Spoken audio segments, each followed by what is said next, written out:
You know, when we think about the Great War in the Ramayana, our minds usually jump to mighty warriors and incredible divine weapons. But what if one of the most powerful moments, one of the greatest displays of strength, didn't come from a bow and arrow, but from pure, unwavering devotion? Okay, let's dive into the amazing and honestly not so well-known story of Sulochana. And this is where we start, with this incredible statement. Imagine a grieving widow standing in the middle of the enemy camp, and she's not talking about revenge. She's talking about destiny and devotion. This one quote just flips the whole idea of victory and defeat right on its head, and it introduces us to the powerful moral clarity of our main character, Sulochana. So, to really get the weight of that quote, we've got to set the scene. We're right in the thick of it, the epic battle for Lanka. Armies are clashing, heroes are falling, you know the deal.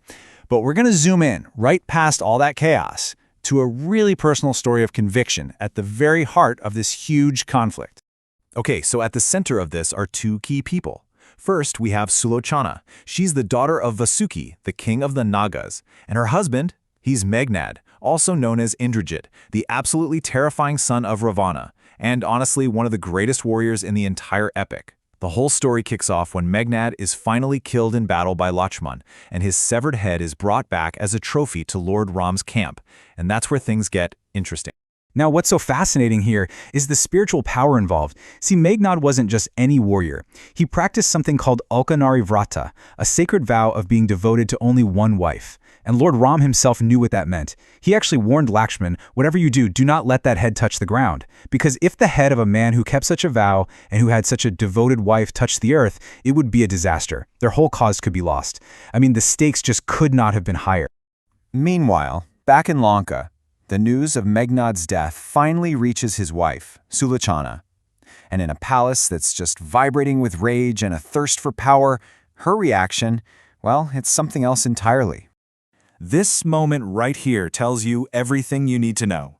While her father-in-law, the mighty Ravana, is just roaring for revenge, promising to slaughter thousands, Sulochana's grief is so pure, so personal. She just sees how pointless more bloodshed is.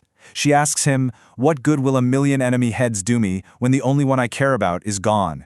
Her focus isn't on the war, it's on her love and her loss. So when Ravana forbids her from going to the enemy camp to get her husband's head, she says this. Can you just imagine the courage it took, standing in front of the most feared king in the world, in her absolute darkest moment, and telling him not to be afraid of his greatest enemy, because that enemy is an honorable man. Her faith is just unshakable. So with Ravana saying no, it seems like Sulochana has hit a wall. She's all alone with her grief. But then, right there in her moment of helplessness, something truly miraculous happens. A sign that her power, her influence, it operates on a totally different level than the physical world. All of a sudden, one of her husband's severed arms comes flying through the air and lands right in front of her. But this creates a huge problem for her, one that's rooted in her devotion.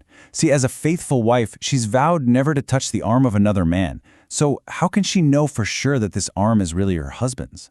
What she does next is just unbelievable. She doesn't touch the arm. Nope. Instead, she speaks to it.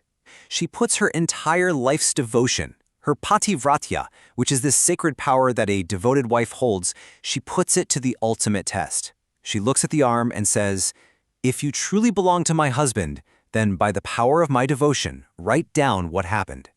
And in that very moment, the lifeless arm picks up a pen. And it writes this simple, beautiful, loving message. This miracle doesn't just confirm her husband is gone. More than that, it proves that the spiritual power she holds is real. It's a force of nature. Her devotion isn't just a feeling. It's a power that can literally command the dead. So now, armed with this incredible divine proof, Sulochana has everything she needs. She walks, all by herself, completely unarmed, straight into the heart of the enemy camp. Just try to picture that for a second. A lone, grieving widow walking past rows and rows of warriors who just killed her husband, all to reclaim his head. The entire army is stunned into total silence. And there, standing in front of Laxman, the man who actually killed her husband, she gives this incredible explanation. She doesn't blame him for being stronger. In fact, she says no one in the world was strong enough to beat Meghnad in a fair fight. His death, she explains, was a matter of cosmic justice. It was a combination of two powerful forces, the spiritual energy from Laxman's own devoted wife Urmila, and the huge karmic debt Meghnad took on by fighting for a father who had committed the terrible sin of abducting another man's wife. But her story isn't over yet. Right there, in the middle of this hostile camp, surrounded by warriors who are probably pretty skeptical, her amazing power is about to face its ultimate public test. The Monkey King, Sugriva, he just scoffs at her story about the writing arm. He sneers. Oh yeah? If a dead arm can write, then I suppose this deadhead can laugh. But Lord Ram immediately shuts him down. Do not speak like that, Ram says. You have no idea of the power of a Pativratya. If she wishes it, this head can laugh. The challenge has been made. And Sulochana accepts. She looks at the severed head of the man she loves and makes this powerful vow, putting her entire life, her entire being, on the line for everyone there to see. And right there, in the shocked silence of an entire army of warriors, Meghnad's lifeless, severed head let out a loud laugh.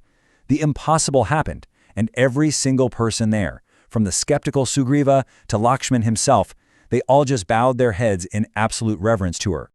So now that she's proven her devotion beyond any shadow of a doubt and she's honorably reclaimed her husband's head, Sulochana's journey is nearing its end. She gets ready for her final act, her final goodbye. This is when she makes the choice to perform the rite of sati. Now, it's important to understand this was a historical practice where a widow would join her husband on his funeral pyre. And in the context of this story, it's shown as the ultimate act of her devotion, a final, inseparable union with him. With total grace and conviction, having earned the deep respect of her enemies, Sulochana prepared the pyre. She stepped into the flames, completing her incredible journey and uniting with her husband, not in defeat, but in an eternal testament to her love and her power. And that brings us to the end of this amazing saga. You know, Sulochana's story really forces us to ask a pretty big question. In a world full of clashing armies and epic weapons, where does real strength come from? Is it in the sharpest sword?